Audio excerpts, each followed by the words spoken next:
Nandito na ulit yung nagtitinda ng ice cream from San Miguel. Si Kuya. Hello, Kuya. Ano ang pangalan mo, Kuya? Kuya John John, no? Kada akit ko ng DRT. Weekly. Andyan si Kuya John John. Inaabangan ng mga bata dahil sa ice cream. Ang ice cream ni Kuya John John, hindi matamis. Maalat-alat. Hindi talaga matamis eh. May konting tamis, konti lang. Kaya okay lang siguro kumain tayo kahit kaunti. Ayan. Alam niyo sino kasama ko? Dahil ayaw magpaharap sa camera. Si Johnny, yung kapatid kong dalaga. Hayain kasi.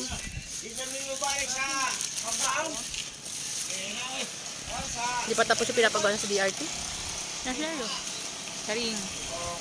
Hinintay ko yung kapatid ko sila yung sundo sa amin. Tambay tayo dito habang naghihintay.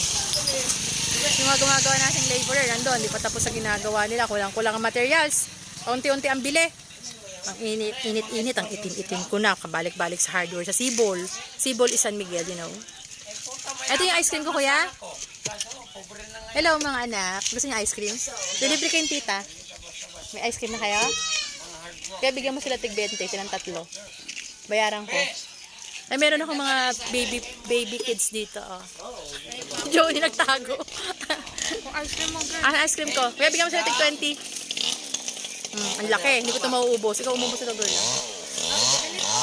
Ang dami nito.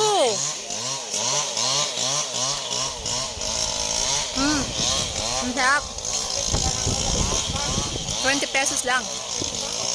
Ice cream ni Kuya hindi matamis. Maalat-alat.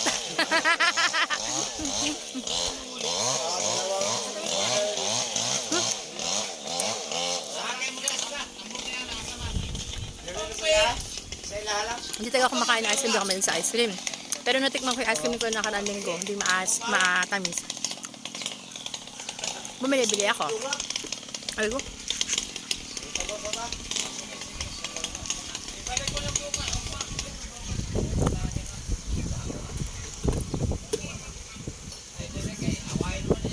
Masarap yung ice cream ni Kuya.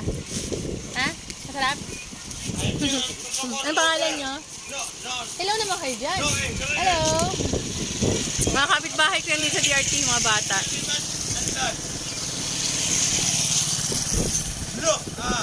May mga lasing doon sa tindahan, no? Ayun, no? Ayun, no?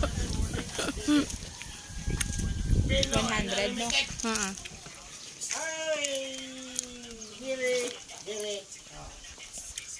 Nung maliit ako, may ako sa ice cream eh. Pero nagkasakit ako, ayoko na masyado ng ice cream. Bawal kasi sa akin ng sugar.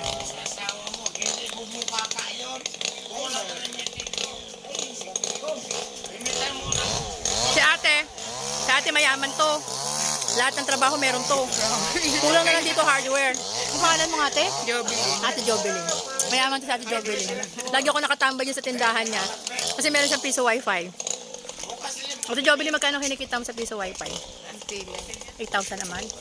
10,000 ganun. 1,500. Mga 3,000 isang buwan. Hindi yung masama. Diba? Madiskarte yan. Nagde-deliver ng water. Lahat na binibenta. Hardware na nga lang kulang dyan eh. Kain po tayo ng ice cream.